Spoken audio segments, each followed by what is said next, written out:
महाराष्ट्र में चुनाव से पहले ही वहां के सियासत का पारा चढ़ता दिख रहा है।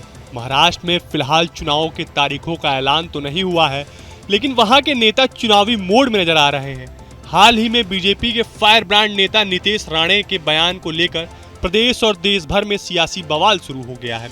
नीतीश राणे ने कहा कि अगर कोई महंत रामगिरी महाराज के बारे में कुछ बोलेगा तो मस्जिद में घुसकर चुन चुन कर मारेंगे। राणे के इस बयान के बाद उनके खिलाफ अहमदनगर पुलिस के श्रीरामपुर और तोपखाने थाने में 2 एफआईआर दर्ज कर ली गई है। नीतीश राणे के इस बयान के बाद समूचा विपक्ष उन पर हमलावर है। आरजेडी नेता तेजस्वी यादव इस बयान के बाद बीजेपी पर हमलावर है। नीतीश राणे ने अपने भाषण में कहा कि जो जिस भाषा में समझेगा उसी भाषा में उसे समझाया जाएगा। अगर हमारे रामगिरी महाराज के खिलाफ तुमने कुछ भी किया तो तुम्हारी मस्जिद के अंदर घुसकर चुन चुन कर मारेंगे। बस इस बात का ध्यान रखना। उनके इस बयान के बाद बीजेपी एक्शन मोड में नजर आ रही है और उन्हें अब पार्टी मुख्यालय पर तलब करने के लिए बुला लिया गया है। तो आइए आपको सुनाते हैं कि नीतीश राणे ने क्या कुछ कहा।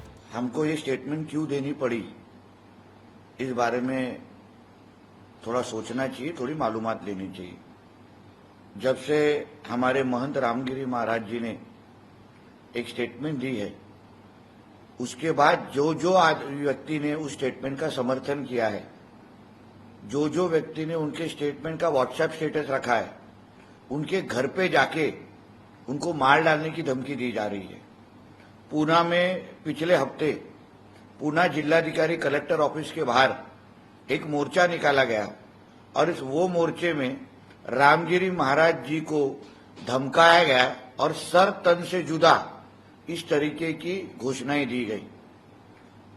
तो मतलब हमारे महाराष्ट्र का हिंदू समाज जो रामगिरी महाराज को समर्थन करेगा उसको आप मार डालोगे क्या? उसका सर तन से जुदा करोगे क्या? डॉक्टर बाबा साहब अम्बेडकर जी के संविधान के माध्यम से जो कुछ सजा अभी एफआईआर रामगिरी महाराज जी के ऊपर भी हुई है, जो सजा उनको एफआईआर के माध्यम से होगी, वो केस इन्वेस्टिगेशन होगा, स्टेटमेंट देखा जाएगा, उसके बाद होगा ना। मगर ये मार डालने की जो कि धमकियां दी जा रही है हिंदू समाज के अलग अलग लोगों को, हमारे देश में, हमारे महाराष्ट्र में शरिया कायदा अभी तक लाया गया नहीं है। तो इसलिए अगर आप हमको सर तन से जुदा की घोषणाएं देंगे तो हम किसी पार्टी के आमदार होने के पहले, किसी पार्टी के कार्यकर्ता होने के पहले हम भी एक हिंदू है और हम भी उसी तरीके का एक्शन टू रिएक्शन देंगे। उसी तरीके, वही तरीके का संदेश कल हमने हमारे मोर्चा और हमारे सभा के माध्यम से दिया है। आपका गब्बर वाला स्टेटमेंट भी आया हो, क्योंकि महाराष्ट्र में रहने वाला जो हिंदू समाज, उसको जो अलग अलग तरीके से डराया जा रहा है, उस परिस्थिति को देखते हुए हमारे हिंदू समाज भी किसी से डरता नहीं। हम भी हिंदू समाज के साथ में हैं। हमारे तरफ कोई गलत नजर से देखेगा तो हम भी चुप बैठेंगे नहीं, और उसी को नजर में रखते हुए मैंने वो गब्बर का स्टेटमेंट मैंने दिया था। वहीं तेजस्वी यादव ने नीतीश राणे का वीडियो शेयर कर भारतीय जनता पार्टी पर निशाना साधा है।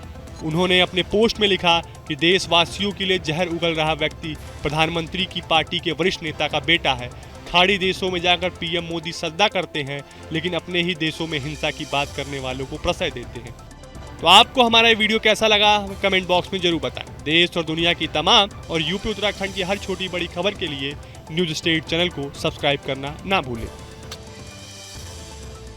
न्यूज नेशन अब व्हाट्सएप पर खबरों की ताजा अपडेट के लिए न्यूज नेशन के इस क्यूआर कोड को स्कैन करें।